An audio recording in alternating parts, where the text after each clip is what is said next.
The other day, I was hanging out with a buddy of mine, and we were having a conversation, and he said, I feel like everything that I have going on is kind of riding on this one thing, and I have to do this well, or else, or else we're not going to be able to have kids, or else we're not going to be able to go and move forward on the timeline that we want to. We're going to have to move to a different location. We're going to have to do all this if I don't do well on this one thing. And there's this idea that we can have with our work. And it doesn't matter whether you're an employee, it doesn't matter if you are a Christian entrepreneur, a faith based entrepreneur. With our work, with our labor, at a certain point, we have to balance between striving and rest with productive labor. Now, what does that mean? Oftentimes, you hear people say, you got to work hard, you got to work hard. That's the simplified answer, right? We need to make the assumption that everybody is, by definition, working hard. You know what? Let's take a step back. What is hard work? I think it is a grammatically lazy concept. I think hard work, what people are trying to say, is really work with intention, intentional work to produce an outcome. So let's say that you are working with intention in order to produce an outcome. That intention includes a certain intensity that will get the job done. Now, with that intensity, you have to ask the question, how far does it go? How far am I willing to ingratiate myself into that work, into the labor, in order to get it done? And that is on a physical level, that is on a mental, emotional, and spiritual level as well. So, what does that look like? I bring this up because I've been really pushing myself in a lot of areas as of late, and faith, family. Uh, there's been a lot that's going on, business, and this past weekend, I just body said, okay, you got to slow down. Ended up with this kind of little cold, and it's like, okay, what's going on here, right? It's hadn't really gone out too much, haven't really done too much other than like staying up and trying to work and get things done, and it's like, okay, well, I'm running myself down a little bit. And the idea is there is a healthy amount of work and intensity that is required to produce an outcome. But what our bodies and our souls also need is appropriate rest. Now, you can always go too far in either continuum. You can go and you can rest to the point that you become slothful and you just become lazy and you're not producing an outcome. However, I don't know if you've ever lifted or gone any kind of realms into study of the bodybuilding world. But there are really two great examples you can pull from the bodybuilding world. There is the Arnold Schwarzenegger model, and there's the Mike Mincer model of training. Now, both of these guys you could call highly successful, pinnacle of the sport that they reached. However, Schwarzenegger had an idea. Look, I have got to spend 3 hours in the gym. I have just got to crush and like demolish the muscles of my body. And then you had Mike Mincer, who just as competitive. People could argue should have won some of these over Schwarzenegger, but maybe didn't because of the brand, just his brand and maybe affiliations. That's debated. Anyway, his methodology was simple. It's rest is important, and you can get to the point of diminishing returns with your body. Therefore, you have to make sure that you get to that point where you are at the pinnacle of productive activity and stop there so you're not going and creating more potential problems. So you're not going and making regression within your muscle. And it's the same thing with our work. We can go to such an extreme with whatever we are trying to do in terms of being in it physically working in it ourselves, and then we cap out. Well, you're not going to get any further. What we're going to do, in fact, is probably make things worse. We are not going to see things clearly. We are going to make poor decisions because you're just too close. You're too close to the situation. You're too close to what you're trying to do, and you need to take a healthy step back. And there's a spiritual principle of striving. What is striving? Well, as I understand it, striving is putting in an excessive amount of effort and effectively trying to swim against the current. Current's going upstream, or it's like trying to swim upstream against rapids, right? They're just going and going and going, and you're swimming and you're going as hard as you can. When it would probably be easier if you got out of the water and just walked upstream, right? There's probably an easier way to go about that if you were striving to that extent. Now, granted, that doesn't, you have to know when to apply that. There are certain activities that are hard. There are certain things that are hard to do. Certain things require time. If you are expecting an immediate result for something that you shouldn't, then well, you're going to neglect the seeds that you have planted before they come to harvest. For example, there are different lengths of sales cycles. Depending on your market, if you are in a very high-end business-to-business type product, you might have a sales cycle that goes beyond 6, 9, 12, 24 months. I know there's certain people who they help to sell businesses, right? That's their job. They are business brokers, and their sales cycles will start 36 months out, and they're contacting people and saying, "Hey, if you ever think about exiting, let me know."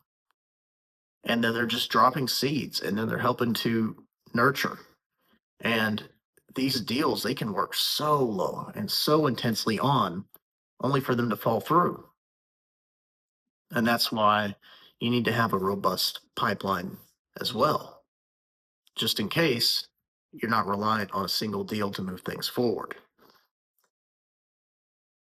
But what I want to specifically address here today is the difference between intense, godly work and striving.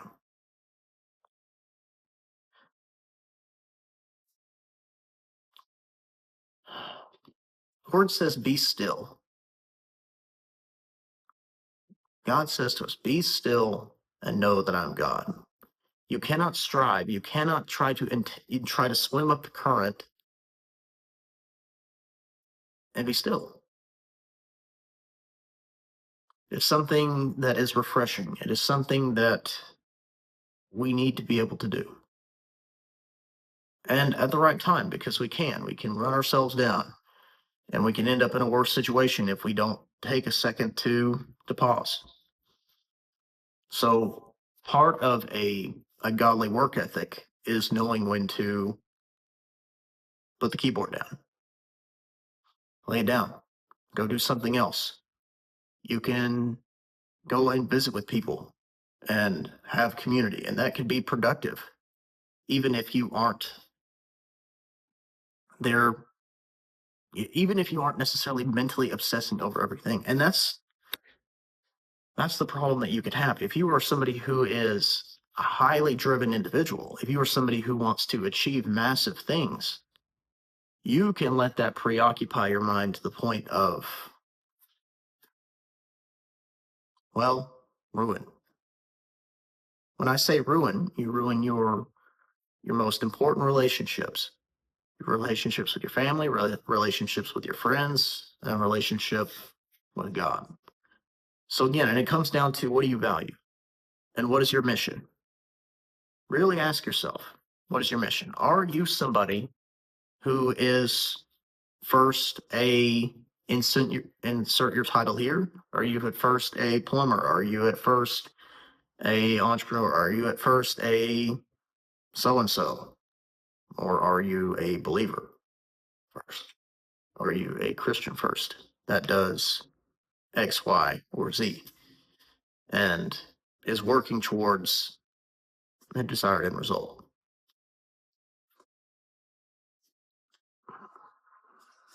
Ask, and it will be given you.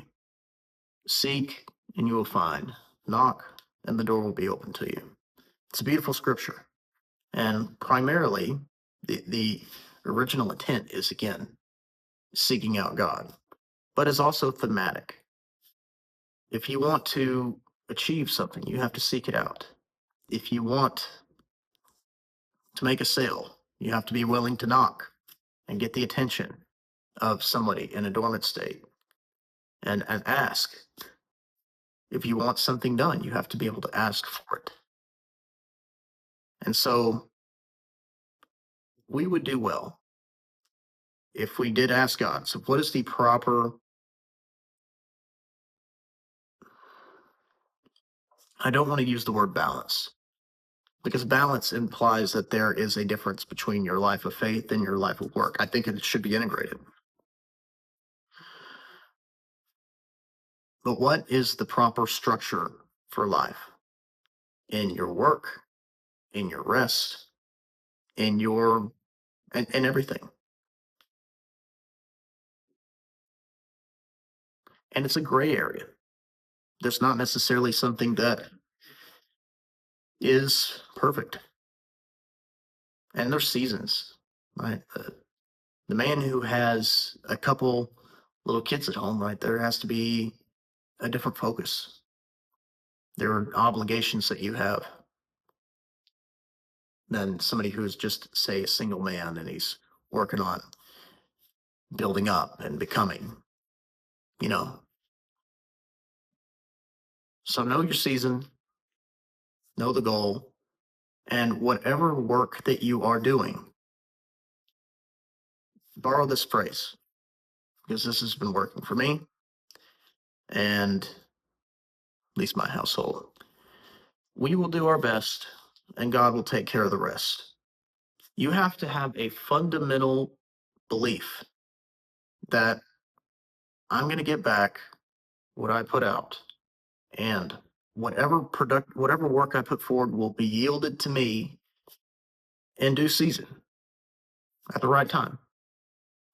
And so I can let go of the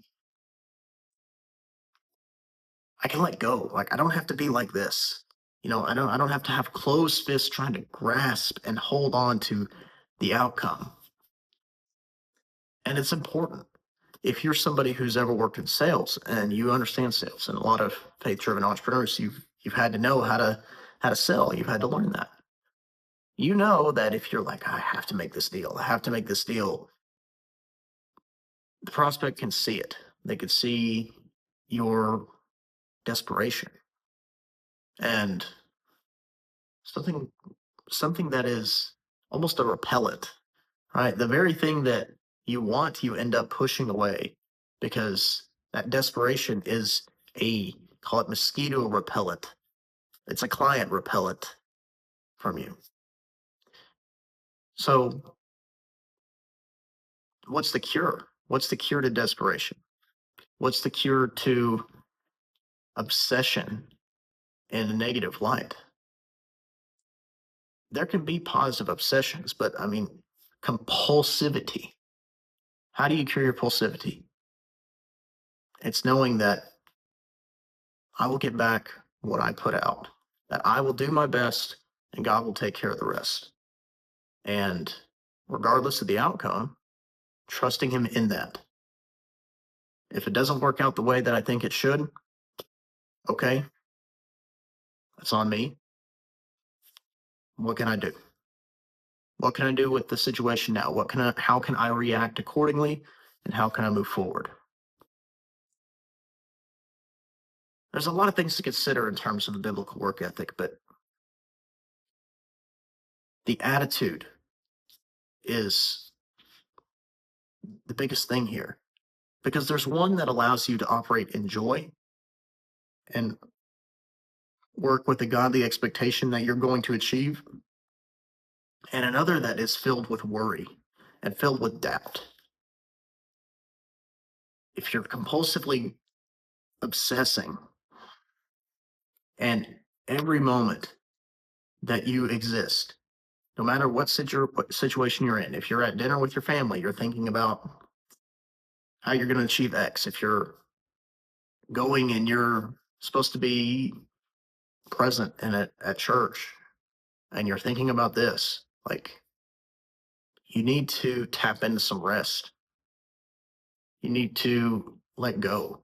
And the beauty is, too, there's a certain element that when you can do this,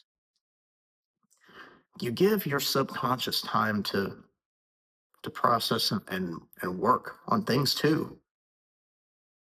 It's like sometimes your active mind, right?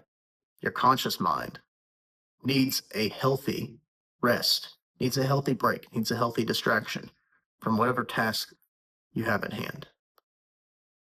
So I encourage you, take that attitude. I will do my best and God will take care of the rest. I'm not going to strive. I'm going to work. I'm going to operate with intensity. I'm not just going to work hard. I'm going to operate with a focused intensity to achieve a desired outcome. And I will do my best and God will take care of the rest. This is how I think about work, godly work. And so hopefully that was helpful. If you got value out of that, let me know. And let me know whatever else you'd like me to talk about. See you guys in the next video.